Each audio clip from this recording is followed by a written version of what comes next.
بسم اللہ الرحمن الرحیم۔ شروع کرتا ہوں اللہ کے نام سے جو بے انتہا مہربان نہایت رحم کرنے والے ہیں۔ الف لام میم۔ سامعین ابی سعد کی تفسیر سماعت کیجیے۔ حروف مقطعات اور ان کی تفسیر میں مفسرین کا اختلاف۔ الف لام میم جیسے حروف مقطعات جو سورتوں کے شروع میں آتے ہیں ان کی تفسیر میں مفسرین کا اختلاف ہے۔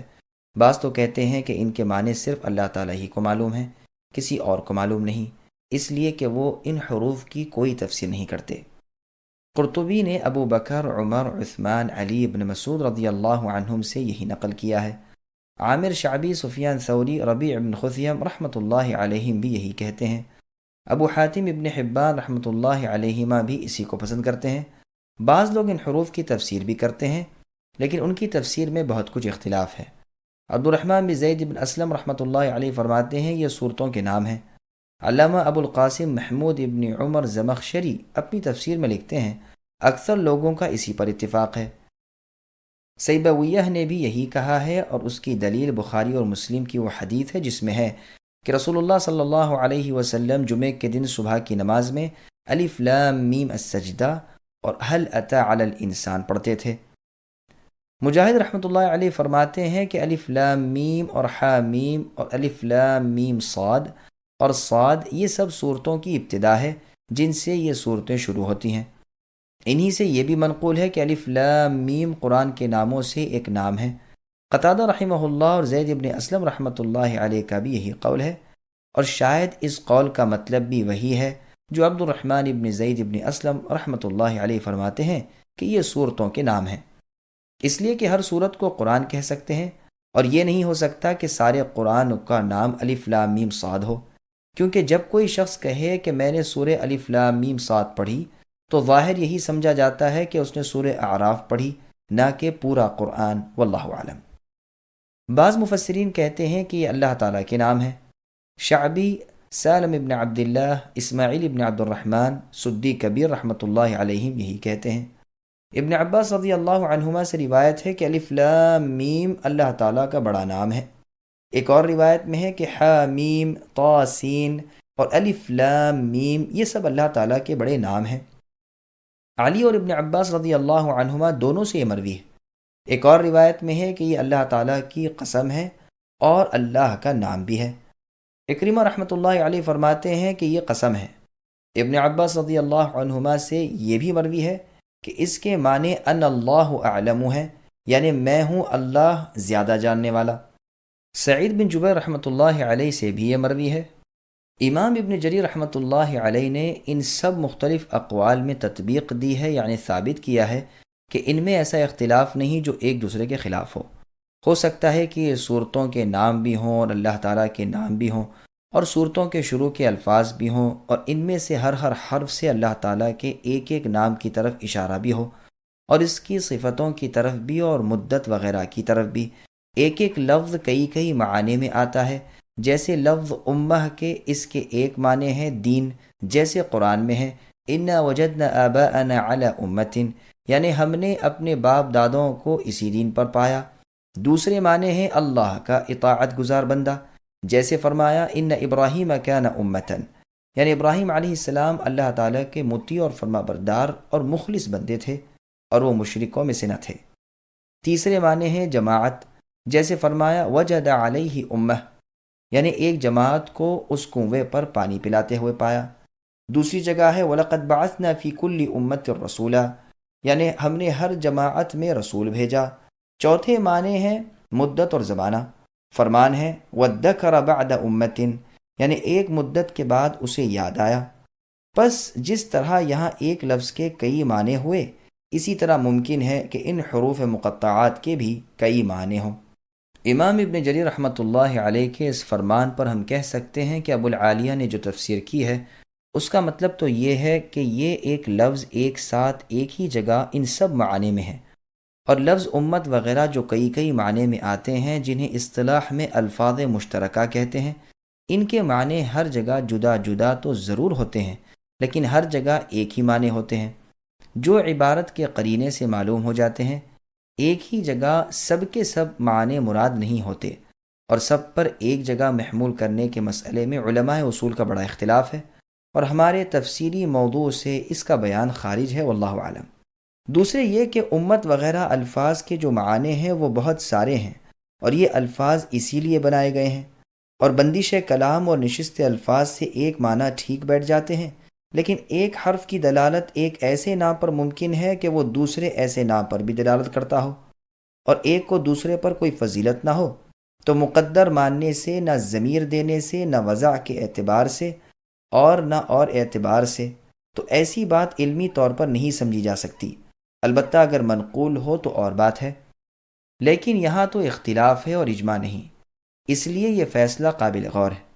اب بعض اشعار عرب کے جو اس بات کی دلیل میں پیش کیے جاتے ہیں کہ کلمے کو بیان کرنے کے لیے صرف اس کا پہلا حرف بول دیتے ہیں، یہ ٹھیک ہے، لیکن ان شعروں میں خود عبارت ایسی ہوتی ہے جو اس پر دلالت کرتی ہے، ایک حرف کے بولتے ہی پورا کلمہ سمجھ آ جاتا ہے، لیکن یہاں ایسا بھی نہیں، واللہ عالم۔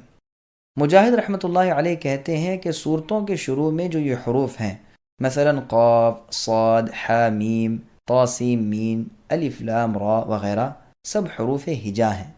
بعض عربی داں کہتے ہیں کہ یہ حروف الگ الگ جو 28 ہیں، ان میں سے چند ذکر کر کے باقی کو چھوڑ دیا گیا ہے، جیسے کوئی کہے کہ میرا بیٹا الف با تا ثا لکھتا ہے، تو مطلب یہ ہوتا ہے کہ یہ تمام 28 حروف لکھتا ہے، لیکن ابتدا کے چند حروف ذکر کر دیے، باقی کو چھوڑ دیا۔ صورتوں کے شروع میں اس طرح کے کل 14 حرف آئے ہیں، الف، لام، میم، صاد، را، کاف، ح، یا، عین، طا، سین، ح، قاف، نون۔ ان سب کو اگر ملا لیا جائے تو یہ عبارت بنتی ہے نص حکیم قاطع لہ سر۔ تعداد کے لحاظ سے یہ حرف 14 ہیں، اور جملہ حروف چونکہ 28 ہیں، اس لیے یہ پورے آدھے ہوئے۔ جو حروف بیان کیے گئے یہ ان حروف سے جو نہیں لائے گئے زیادہ فضیلت والے ہیں، اور یہ صناعت تصریف ہے۔ ایک حکمت اس میں یہ بھی ہے کہ جتنی قسم کے حرف تھے اتنی قسمیں باعتبار اکثریت کے ان میں آ گئیں، یعنی محموسہ، مجہورہ وغیرہ۔ سبحان اللہ، ہر چیز میں اللہ مالک کی حکمت نظر آتی ہے۔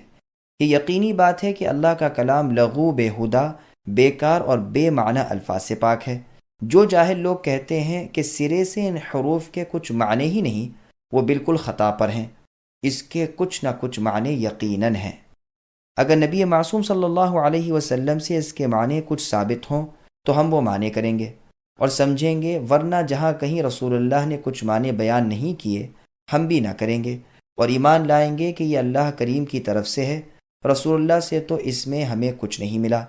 علماء کا اس میں بے حد اختلاف ہے، اگر کسی پر کسی قول کی دلیل کھل جائے تو خیر، وہ اسے مان لے، ورنہ بہتر یہ کہ ان حروف کے کلام الہی ہونے پر ایمان لائے اور یہ جانے کہ اس کے معنی ضرور ہیں جو رب علیم ہی کو معلوم ہیں اور ہم پر ظاہر نہیں ہوئے۔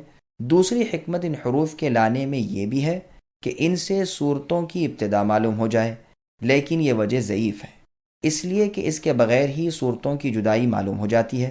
جن صورتوں میں ایسے حروف ہی نہیں، کیا ان کی ابتدا انتہا معلوم نہیں؟ پھر صورتوں سے پہلے بسم اللہ کا پڑھنے اور لکھنے کے اعتبار سے موجود ہونا کیا ایک صورت کو دوسری سے جدا نہیں کرتا؟ ابن جریر رحمۃ اللہ علیہ نے اس کی ایک حکمت یہ بھی بیان کی ہے کہ چونکہ مشرکین کتاب اللہ کو سننے ہی نہ تھے، اس لیے انہیں سنانے کے لیے ایسے حروف لائے گئے تاکہ جب وہ متوجہ ہو جائیں تب باقاعدہ تلاوت شروع ہو، لیکن یہ وجہ بھی ناقص ہے، اس لیے کہ اگر ایسا ہوتا تو تمام صورتوں کی ابتدا انہی حروف سے کی جاتی، حالانکہ ایسا نہیں ہوا، بلکہ اکثر صورتیں اس سے خالی ہیں۔ پھر جب کبھی مشرکین سے کلام شروع ہو تو یہی حروف ہونے چاہیے، نہ کہ صرف صورتوں کے شروع میں ہی یہ حروف ہوں۔ پھر اس پر بھی غور کر لیجئے کہ یہ صورت یعنی سورہ بقرہ اور اس کے بعد کی صورت یعنی سورہ آل عمران یہ تو مدینے میں نازل ہوئی ہیں، اور مشرکین مکہ ان کے اترنے کے وقت وہاں تھے ہی نہیں، پھر ان میں یہ حروف کیوں آئے؟ حروف مقطعات اور اعجاز قرآن۔ ہاں، یہاں پر ایک حکمت بھی بیان کی گئی ہے کہ ان حروف کے لانے میں قرآن کریم کا ایک معجزہ ہے جس سے تمام مخلوق عاجز ہے، باوجود یہ کہ یہ حروف بھی روز مرہ کے استعمال حروف سے ترکیب دیے گئے ہیں، لیکن مخلوق کے کلام سے بالکل نرالے ہیں۔ مبرد اور محققین کی ایک جماعت اور فراء اور قطرب سے بھی یہی منقول ہے۔ زمخشری نے کشاف میں اس قول کو نقل کر کے اس کی بہت تائید کی ہے۔ زمخشری، ابن تیمیہ اور حافظ مزی رحمۃ اللہ علیہما نے بھی یہی حکمت بیان کی ہے۔ زمخشری کہتے ہیں کہ یہی وجہ ہے کہ تمام حروف اکٹھا نہیں آئے۔ ہاں، ان حروف کو مکرر لانے کی یہ وجہ ہے کہ بار بار مشرکین کو عاجز اور لاجواب کیا جائے اور انہیں ڈانٹا اور دھمکایا جائے، جس طرح قرآن کریم میں اکثر قصے کئی مرتبہ لائے گئے ہیں، اور بار بار کھلے الفاظ میں بھی قرآن کے مثل لانے میں ان کی عاجزی کا بیان کیا گیا ہے۔ بعض جگہ تو صرف ایک حرف آیا ہے، جیسے صاد، نون، قاف۔ کہیں 2 حروف آئے ہیں جیسے حامیم، کہیں 3 حروف آئے ہیں جیسے الف لام میم، کہیں 4 آئے ہیں جیسے الف لام میم را اور الف لام میم صاد، اور کہیں 5 آئے ہیں جیسے کاف ہا یا عین صاد اور حا میم عین سین قاف۔ اس لیے کہ کلمات عرب تمام کے تمام اسی طرح پر ہیں، یا تو ان میں 1 حرفی لفظ ہیں یا 2 حرفی لفظ، یا 6 حرفی یا 4 حرفی یا 5 حرفی سے زیادہ کے کلمات نہیں۔ جب یہ بات ہے کہ حروف قرآن شریف میں بطور معجزے کے آئے ہیں، تو ضروری تھا کہ جن صورتوں کے شروع میں یہ حروف آئے ہیں وہاں ذکر بھی قرآن کریم کا ہو اور قرآن کی بزرگی و بڑائی کا بیان ہو۔ چنانچہ 29 صورتوں میں ایسا ہی ہوا ہے۔ اللہ تعالیٰ کا فرمان ہے الف لام میم ذالک الکتاب لا ریب فیہ۔ یہاں بھی ان حروف کے بعد ذکر ہے کہ اس قرآن کے باری تعالیٰ کا کلام ہونے میں کوئی شک نہیں۔ اور جگہ فرمایا الف لام میم اللہ لا الہ الا هو الحی القیوم نزل علیک الکتاب بالحق مصدقا لما بین یدیہ، یعنی وہ اللہ جس کے سوا کوئی